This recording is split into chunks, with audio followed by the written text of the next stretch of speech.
peut-être que le XXIe siècle sera le siècle du retour d'autrice. Vous êtes l'auteur de cet ouvrage ou Non, pas? je suis l'autrice. J'ai envie de vous parler de Oranges Are Not the Only Fruit, qui a été écrit par Janet Winterson. C'est une autrice contemporaine d'origine britannique qui a écrit ce roman d'inspiration autobiographique et qui a également écrit d'autres romans. C'est l'un des ouvrages contemporains qui traite de l'homosexualité féminine, le plus connu, le plus lu et qui est considéré un petit peu comme un classique moderne. J'ai beaucoup aimé cette lecture et j'ai été très surprise en fait de l'aimer. Pour tout vous dire, j'étais un petit peu hésitante au début parce que vous savez que la littérature contemporaine et moi, ce n'est pas le grand amour, on va dire ça comme ça, et donc j'avais vraiment peur de pas apprécier. J'hésitais avec ça et un livre de Colette. Et finalement, j'ai adoré cette lecture. Je l'ai trouvée extrêmement drôle, extrêmement percutante. L'écriture, la plume est vraiment mordante, aiguisée, délicieusement acerbe. On y suit une très jeune fille jusqu'à, on va dire, le début, les premières années de la vingtaine, et son émancipation d'une famille où sa figure maternelle est très très forte, très très très très religieuse, et où bien évidemment le lesbianisme, l'homosexualité n'est absolument pas acceptée, comme toute autre forme de fornication et de déviance du chemin de Dieu. Sa mère, qui est sa mère adoptive par ailleurs, est une personne très particulière. La relation mère-fille dans ce roman est vraiment intéressante et questionne beaucoup. C'est en soi déjà un thème qui est majeur dans le roman. La dimension religieuse est de plus très intéressante et moi c'est quelque chose que j'aime beaucoup, c'est un sujet qui me passionne et là je trouve que c'était extrêmement bien traité parce qu'il y avait vraiment tous ces dilemmes intérieurs, toute cette relation à Dieu qui en fait était propre à l'héroïne, à la protagoniste et qui était totalement différente de celle qu'avait sa mère et de toutes les autres personnes qui étaient dans l'église. Et puis effectivement la dimension homosexuelle, et quand on sait qu'en plus c'est d'inspiration autobiographique, c'est encore plus frappant.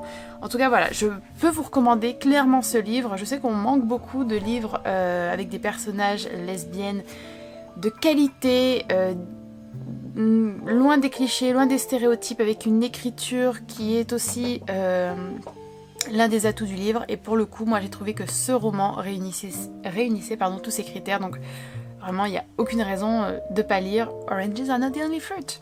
Et l'une des très autres bonnes lectures que j'ai pu faire, c'est La Révolution féministe d'Aurore Quechelin. Je suis pas sûre de la prononciation de son nom de famille, j'en suis désolée. Alors comme vous voyez, j'ai pris beaucoup de petites notes, ou en tout cas j'ai sélectionné beaucoup de passages du livre parce que très honnêtement, c'est une mine d'or. Alors, c'est pas tant une mine d'or en termes d'informations nouvelles parce que ça ne se veut pas être un roman, ça ne se veut pas être un essai de niche ou spécialisé sur tel ou tel point réellement du féminisme, avec beaucoup d'informations. Par exemple, j'ai d'autres livres sur le féminisme dans ce qu'on appelait le tiers-monde, ou féminisme et religion, ou féminisme par exemple et littérature. Bref, là c'est beaucoup plus pointu, il y a énormément de références, beaucoup de détails et d'informations qui ne sont pas facilement accessibles. Là, Aurore Quechelin se propose plutôt de retracer premièrement une histoire du féminisme, ce qui est toujours très intéressant. Elle se concentre sur différents points, notamment le MLF par exemple, mais pas que. Elle montre les divergences et les points communs également qu'il y a eu dans les différentes vagues et les différents mouvements au sein même de ces vagues du féminisme. Elle donne son appréciation personnelle, son opinion, et ce qui est très intéressant aussi, c'est qu'elle a une attitude, en tout cas qu'elle a une approche vraiment très pratique et pragmatique de la chose, et qu'en fait sa grande réflexion c'est de savoir ce qui sera le plus utile, ce qui a le plus rassemblé, ce qui a le plus permis d'avancer, ce qui nous permettra le plus d'avancer. Elle se questionne sur le féminisme institutionnel, elle se questionne sur le nouveau militantisme, elle se questionne sur la pureté militante, elle se questionne sur énormément de choses et c'est réellement... moi j'ai trouvé que c'était en fait comme une bouffée d'air frais dans tous les discours soi-disant féministes qu'on entend à l'heure actuelle qui à mon sens sont souvent extrêmement pauvres intellectuellement, pauvres en dialectique, pauvres en ressources, qui ne connaissent pas l'histoire du féminisme, qui ne veulent pas l'apprendre, qui refusent de nuancer les propos, qui sont vraiment dans beaucoup plus l'ego et la présentation de soi qu'une réelle démarche politique, militante, tournée vers le collectif et l'amélioration de la société pour le bien de toutes les femmes. Là, ça fait du bien en fait de lire ça, ça fait vraiment énormément de bien. J'ai pas non plus été forcément d'accord avec tout ce qui était dit, mais c'est pas non plus l'objectif, c'est pas le but, en tout cas c'est pas mon but lorsque je lis des ouvrages critiques, des essais ou peu importe. Non, j'ai envie de lire quelque chose qui est bien écrit, qui est bien documenté, qui est sérieux, qui est raisonnable, qui s'appuie sur des faits, des évidences, avec des sources, et très agréable, très appréciable en tout cas également. Il y a une bibliographie indicative à la fin qui est quand même assez conséquente, donc ça moi j'aime beaucoup. Vraiment, enfin j'aimerais vous montrer, hein, mais j'ai vraiment beaucoup aimé ce livre et ça m'a donné des tas d'idées de vidéos, ça m'a beaucoup fait réfléchir. Donc réellement, si vous êtes déjà quelqu'un qui a pas mal cheminé dans le féminisme, je vous le conseille, vous apprécierez. Et si vous êtes quelqu'un qui débute un petit peu et qui n'est pas très au fait et au courant de peut-être l'histoire du féminisme, les divergences, etc., les différents mouvements qu'il y a pu avoir, je vous le recommande également parce qu'il est ultra pédagogique et très accessible. Enfin vraiment, pour moi, c'était une excellente lecture. Je crois avoir donné... Je me suis mis à noter mes livres sur Goodreads, incroyable. Je pense que j'ai donné 4 ou 5 étoiles parce que c'était juste génial en fait, voilà.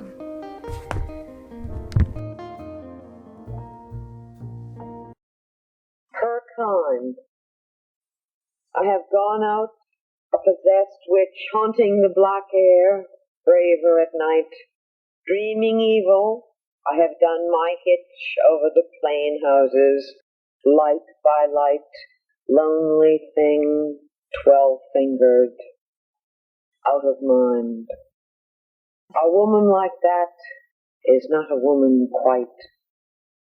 I have been her kind.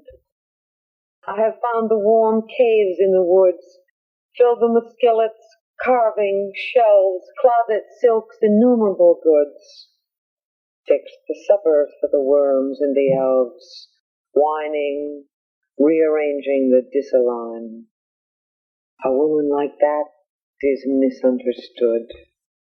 I have been her kind.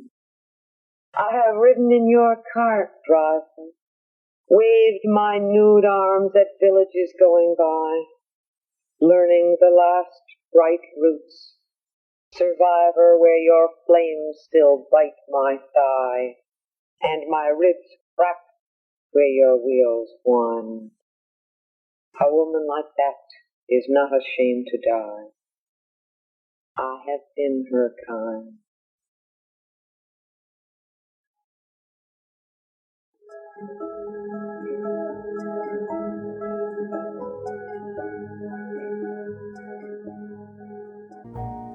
Ce qui est intéressant, c'est que j'ai l'impression que lorsque je donne les catégories du littératon féminin, la catégorie poésie c'est toujours un peu compliqué. Les mêmes noms reviennent souvent et les gens sont souvent, enfin les gens, celles et ceux, et surtout celles malheureusement, j'ai envie de dire, parce que j'aimerais que beaucoup plus d'hommes soient ouverts à l'idée de réfléchir au sexe dans la littérature, mais les mêmes noms reviennent souvent et puis je reçois très souvent des messages me demandant si je peux pas recommander des poétesses ou des poètes, etc. Mais poète est quand même un nom épicène à la base. Alors qu'en réalité, la poésie c'est l'un des domaines où les femmes et les hommes sont un petit peu le plus à égalité dans le domaine de la littérature et des maisons d'édition et des publications d'ouvrages. Ce qui n'est pas le cas par exemple dans la partie non-fiction. Et d'ailleurs ça se remarque très facilement parce que la plupart des ouvrages de non-fiction qui sont lus dans le cadre du littératon, c'est aussi des autobiographies ou alors des livres qui traitent du féminisme. Et la preuve, j'en suis la première coupable entre guillemets parce que c'est ce que j'ai fait les deux éditions de ce littératon féminin. Et en réalité, effectivement, en non-fiction, si on se tourne vers des ouvrages plus scientifiques du genre sciences dures par exemple, là c'est beaucoup plus difficile en fait de trouver des femmes. Alors que en poésie, c'est là normalement qu'on devrait trouver le plus de femmes, étant donné que les différentes études menées à ce sujet montrent que c'est le domaine littéraire où il y a un petit peu le plus de parité ou d'égalité entre les hommes et les femmes. Comment vous parler de cette lecture ? J'ai décidé de lire Anne Sexton, finally. Alors Anne Sexton, je la connais depuis assez longtemps, étant donné que je l'ai rencontrée, on va dire, en même temps que j'ai rencontré Sylvia Plath. Et Sylvia Plath, ça fait déjà, je pense, ça doit faire 7-8 ans que j'ai lu The Bell Jar de Sylvia Plath et que je me suis intéressée à sa poésie. Et Sylvia Plath appartient à ce qu'on appelle un petit peu le mouvement confessionnaliste, qui a pas trop eu d'écho en France et qui est un mouvement de manière assez restreint avec quelques noms d'auteurs et d'autrices qui gravitent autour de ça. Et d'ailleurs, je vous prépare un podcast à ce sujet-là.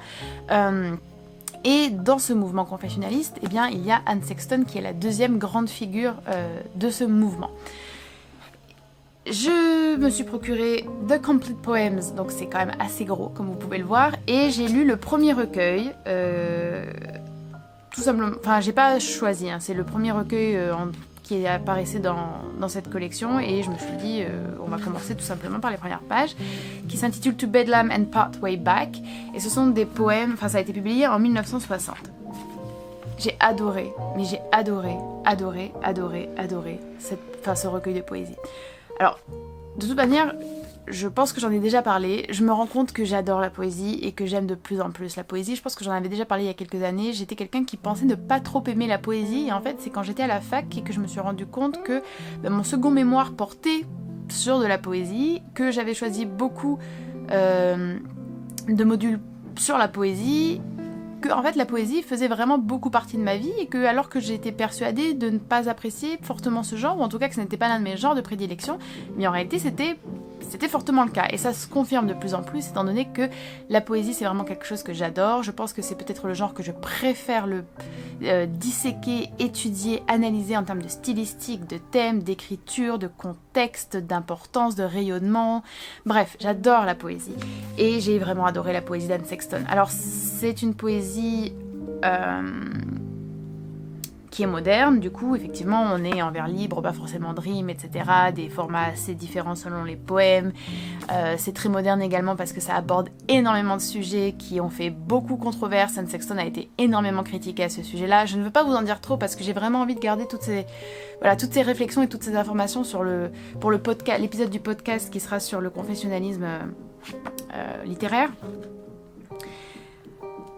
Dans ce premier recueil, en tout cas, ce que je peux vous dire, c'est qu'elle parle énormément de la maternité, de sa relation avec sa mère. Elle parle de la dépression et de la mort et du suicide. Anne Sexton, tout comme Sylvia Plath, s'est suicidée, tout comme Sylvia Plath a vécu avec la dépression, ou en tout cas avec des épisodes dépressifs, parce qu'il semblerait que son trouble était réellement la dépression, mais que c'était un autre trouble psychiatrique. C'est... comment vous dire, c'est extrêmement émouvant, extrêmement touchant. En tout cas, ça a énormément résonné en moi, tout comme Sylvia Plath. Je pense que même pour les personnes qui n'y trouveront pas d'écho forcément réellement personnel, ou qui ne se retrouveront pas peut-être dans les expériences, dans les émotions et dans les mots de ces deux autrices, je pense que ça restera toujours une incroyable expérience poétique. C'est extrêmement fulgurant, c'est extrêmement honnête. On a vraiment l'impression qu'elle pose son intérieur sur le papier. Il y a des images qui sont d'une force incroyable, des comparaisons, des métaphores, et Dieu sait à quel point j'aime les métaphores et les comparaisons. Bref, c'était absolument magnifique, absolument génial. Je peux que vous encourager à la lire. Je pense pas qu'elle a été traduite en français malheureusement ou heureusement, je n'en sais rien. Non, malheureusement, mais en même temps sa poésie est tellement belle en anglais que je sais pas trop ce que ça pourrait réellement donner en traduction. Si vous parlez pas vraiment, si vous n'êtes pas à l'aise avec l'anglais, ça peut être difficile, effectivement. Je pense qu'il faut avoir quand même un bon niveau en anglais pour pouvoir comprendre, apprécier, digérer, appréhender cette poésie. Mais si jamais vous avez un niveau d'anglais qui vous permet de lire des œuvres littéraires dans cette langue, vraiment foncez. Et surtout, en plus, si vous aimez la poésie, si vous aimez l'écriture de soi, vraiment incroyable, mais incroyable. Par contre, je préviens quand même, c'est extrêmement puissant et ça s'attache à décrire et à retranscrire, en tout cas avec le plus d'acuité possible, des émotions, des sentiments, des états, comme je l'ai dit, qui ne sont pas aisés, les difficultés de la maternité, le désir de mort, l'envie de mourir, les internements en asile, bref, voilà, ce ne sont pas des sujets aisés, mais en tout cas ça a été une de mes meilleures lectures de cette année. J'ai hâte de continuer à lire ce recueil entier et j'ai hâte de vous en parler dans un épisode du podcast. Voilà. Et alors, chose incroyable, j'ai lu Marguerite Duras. Alors vous savez sans doute que je n'aime pas Marguerite Duras. En tout cas, disons que j'ai lu Le Vice-Consul de Marguerite Duras, que j'ai absolument détesté, haï. J'ai détesté ce livre. Je déteste quand même assez peu de livres. Et là, ce que je peux vous dire, c'est que le lire a été une torture. que je n'ai toujours pas compris l'intérêt de ce livre, que je pense que pour moi il n'aura jamais d'intérêt et je l'ai trouvé extrêmement mal écrit. Bref, j'ai détesté ce livre, en plus j'avais dû le lire à la fac, on avait dû en parler, bref c'était une horreur, c'était un calvaire. J'ai lu L'Amant, et alors j'ai adoré, j'ai juste adoré ce livre. Alors un petit rapport quand même avec le livre La poésie de Sexton, c'est que j'ai été extrêmement touchée par le rapport avec sa maman. J'ai pas forcément envie de raconter ma vie personnelle, mais bon, comme vous le savez, je souffre, on va dire, j'aime pas cette expression, mais on va dire que j'ai des troubles anxieux et des troubles, des épisodes dépressifs, et ça depuis toujours. Donc effectivement, la poésie les écrits de Plath et les écrits de Sexton en ce sens, c'est pour ça qu'ils me sont aussi proches et parfois aussi difficiles à lire, parce qu'ils sont, j'ai l'impression de me rapprocher dangereusement en fait de quelque chose que pour mon bien-être et pour ma survie en fait j'essaye de maintenir à distance. Et disons juste que en fait la dépression c'est dans ma famille, voilà. Et il semblerait que la maman de Marguerite Duras ait elle aussi eu des épisodes en tout cas dépressifs, ou en tout cas il y avait des moments où elle n'avait plus envie de vivre, il y avait des moments où elle n'avait plus envie de rien. Donc ça c'était vraiment extrêmement touchant.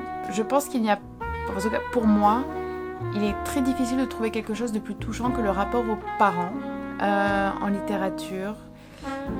Et je suis assez admirative en fait de l'honnêteté de Marguerite Duras, c'est-à-dire que à sa place, je ne sais pas si j'oserais écrire un livre aussi intime et aussi vrai sur les rapports que j'ai avec mes parents, avec ma sœur.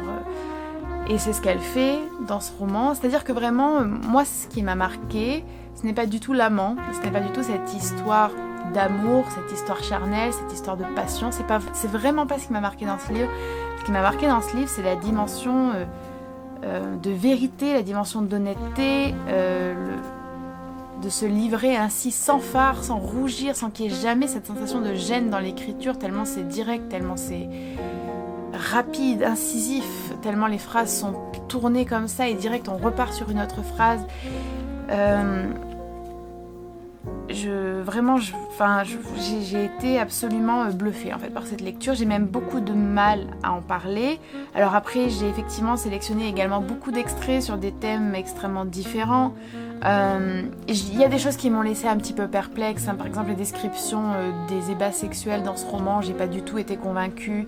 Je trouve que c'était très mal écrit, voilà. Mais le reste, par contre, j'ai trouvé que c'était juste waouh en fait. C'est un roman que je vais relire et que je vais relire et que je vais relire et que je vais relire. C'est inspirant, ça donne envie d'écrire, ça donne envie de créer, ça donne envie d'être soi, d'exister pleinement et de pas se limiter dans ce qu'on peut produire artistiquement à cause des règles peut-être de bienséance, des tabous, des inhibitions qu'on peut avoir et des limites qu'on se met à soi-même. Et alors, même si je vous dis effectivement que l'histoire d'amour, et là voilà, toute la question, est-ce une histoire d'amour, est-ce qu'il y a des dimensions un petit peu hasardeuses ou dérangeantes, oui, on peut se poser, on peut en discuter, y réfléchir, etc. Mais même si je vous dis que c'est pas ce qui m'a marqué du tout, la fin, ça m'a quand même mis un coup. La fin, ça m'a... Il y a peu de livres en fait qui... J'ai l'impression que quand j'étais plus jeune, ça m'arrivait un petit peu plus peut-être, mais peut-être parce que j'étais plus... Je sais pas, plus perméable, enfin je ne sais pas exactement pourquoi, mais en tout cas il y a peu de livres qui me marquent ainsi. L'éducation sentimentale par exemple, je trouve que c'est vraiment ça. J'ai eu l'impression d'avoir pris un coup au cœur à certains moments entre Madame Arnoux et Frédéric par exemple. Et là les dernières lignes de ce roman pour moi ont été également comme un coup au cœur, et c'est là que je me suis rendu compte, oui effectivement, je n'étais pas concentrée sur l'histoire d'amour durant ma lecture, mais en fait, apparemment de manière insidieuse et presque à mon insu, c'était quand même quelque chose qui était là, vraiment extrêmement puissant et qui me prenait déjà au cœur. Donc voilà, je pense que je retenterai Marguerite Duras. J'ai quand même l'impression que L'Amant est l'exception dans l'œuvre de Duras. Je pense quand même que Duras ne sera pas une de mes autrices préférées et je pense que je n'aimerais pas le reste de ses œuvres. Je peux totalement me tromper, et j'espère d'ailleurs me tromper. Hein. Mais je pense que L'Amant restera une exception, mais en réalité, ne serait-ce que pour L'Amant, tellement j'ai adoré ce livre, je veux bien devoir lire tous les autres livres de Duras, et même devoir peut-être relire Le Vice-Consul. D'ailleurs, c'est intéressant parce qu'il y a ça annonce le vice-consul, il y a des personnages qui se retrouvent. Bref, j'ai adoré ce livre en fait, et je ne m'y attendais pas. Ça m'a prise par surprise, et c'est peut-être aussi pour ça que ça a été extrêmement fort également. Et alors, pour la dernière catégorie, je dois prendre mon téléphone parce que je n'ai pas le livre sur moi. C'était lire une autrice étrangère. J'ai déjà lu des autrices étrangères, étant donné que, déjà Anne Sexton et Janet Winterson ne sont pas françaises. Mais j'avais envie d'aller un peu plus loin. Et donc j'ai emprunté un livre à ma sœur qui s'intitule Contemporary Iraqi Fiction, Iraq. Bref, fiction contemporaine irakienne. C'était donc une anthologie et j'ai lu 3 courts, très très courts textes de Luftia al-Doulaimi. Ayat's Garden, Shahrazad and Her Narrators, and Lighted an Angel. Donc le jardin de Ayat, Shahrazad et ses narrateurs, et plus léger que des anges. Je dois vous avouer que malheureusement c'est de ces 3 textes que je parlais lorsque je vous ai dit que l'une de mes lectures avait été un petit peu moins bonne que les autres. Alors déjà je suis pas ultra fan en fait des formats aussi courts. J'aime les nouvelles, mais là on était réellement sur même pas des nouvelles. Pour vous donner les renseignements précis, en fait Ayat's Garden c'était 8 pages, Shahrazad and Her Narrator c'était 9 pages, et Lighted an Angel c'était 6 pages. Donc on est vraiment sur des livres, sur des textes ultra courts, et ça je n'accroche pas trop. Alors il faut que ce soit vraiment particulier, vraiment très très bien écrit, il faut que le thème vraiment... Voilà, il faut qu'il y ait quelque chose de très très spécial, et je n'ai pas réellement trouvé cela. Le texte que j'ai peut-être le plus apprécié, c'était même pas tant en fonction du style, c'était plutôt parce que je pensais qu'il était vraiment peut-être un peu plus convaincant dans l'idée qu'il proposait, c'est-à-dire qu'il interrogeait vraiment la place de la fiction, la place de l'écriture, la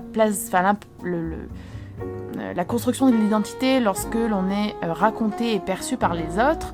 Et effectivement, c'était d'autant plus intéressant que c'était lié à la figure de Sherazade, donc à une figure féminine, et qu'elle était là confrontée en fait à un lecteur avide, un fan, si vous voulez, du personnage de Sherazade. Et en fait, de façon tout à fait magique, elle se matérialise, elle s'incarne devant ses yeux, elle apparaît dans ses yeux, et en fait, il y a tout ce dialogue.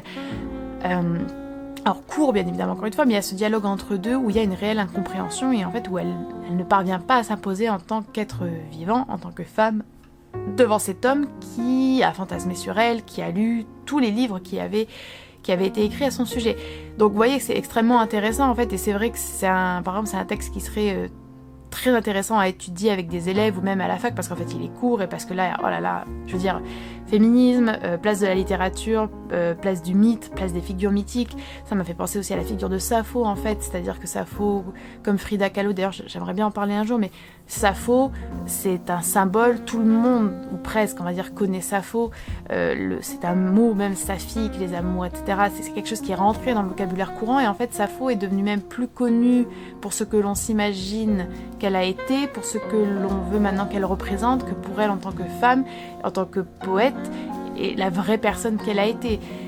Et on se rend bien compte qu'en fait il y a pas énormément, mais il y a quand même déjà qu'il n'y a pas énormément de femmes qui sont représentées à ce point. Parmi ces femmes qui sont déjà représentées, il est vrai que beaucoup deviennent des symboles, et qu'en fait on les malmène presque lorsque on refuse de voir que c'était aussi de réelles personnes, et qu'on est là beaucoup plus intéressé par le symbole et par les fantasmes et ce que l'on peut projeter sur ces personnages-là, ou sur ces êtres-là. Vous voyez, même moi j'aime dire personnages. Bon, c'est un petit peu ce qui se discute en fait dans ce texte avec Sherazade et ses narrateurs. C'était un texte extrêmement intéressant à ce niveau-là. Par contre, j'ai pas été séduite par l'écriture, et les 2 autres textes ne m'ont pas convaincue. Voilà, j'ai pas trouvé que c'était de la très bonne écriture, de la très bonne littérature. Après, voilà, c'est toujours intéressant de découvrir des littératures étrangères, des littératures de pays qu'on ne rencontre que peu souvent dans les bibliothèques et dans les librairies, n'est-ce pas? Et d'autant plus des autrices qui s'attachent à cette tâche qui s'attelle à cette tâche difficile qui est de questionner notre place, enfin la place des femmes dans la littérature. Donc c'était intéressant, je pense que ça peut vous intéresser si voilà, ce sont des sujets que vous aimez ou qui vous interpellent, si vous faites des recherches en ce sens, si vous êtes étudiant par exemple, je pense que c'est une bonne référence quand même. Après, en tant que juste lecteur et lectrice, je ne sais pas si je recommanderais forcément. Voilà. On a fait le tour de mes lectures pour ce littératon. J'espère que cette vidéo vous a plu. N'hésitez pas à me dire ce que vous avez lu, si vous avez participé. N'hésitez pas à faire une vidéo pour y répondre d'ailleurs. Si vous vous demandez en fait comment faire pour participer au littératon, aux lectures communes, à toutes ces choses qui se passent au club de lecture, en fait, il faut tout simplement aller sur mon Instagram qui est en barre d'infos. Je fais également des podcasts littéraires et bientôt il y aura le premier épisode de la nouvelle saison du podcast, donc vous pouvez aussi regarder ça dans la barre d'infos. Et puis il y a aussi mon Patreon si vous avez envie de me soutenir pour toutes ces initiatives littéraires qui ne permettent pas vraiment en fait d'avoir des sponsors, des partenariats, etc. Donc si vous avez envie de m'encourager et de m'aider en fait à pouvoir continuer à dédier beaucoup de temps à la préparation de ces challenges, de ces activités communes qu'on peut avoir, de ces posts, de ces vidéos brèves, de tout ça, vous pouvez le faire sur Patreon si vous le voulez. En tout cas, je vous remercie d'avoir regardé cette vidéo et puis je vous dis à très bientôt pour reparler de livres.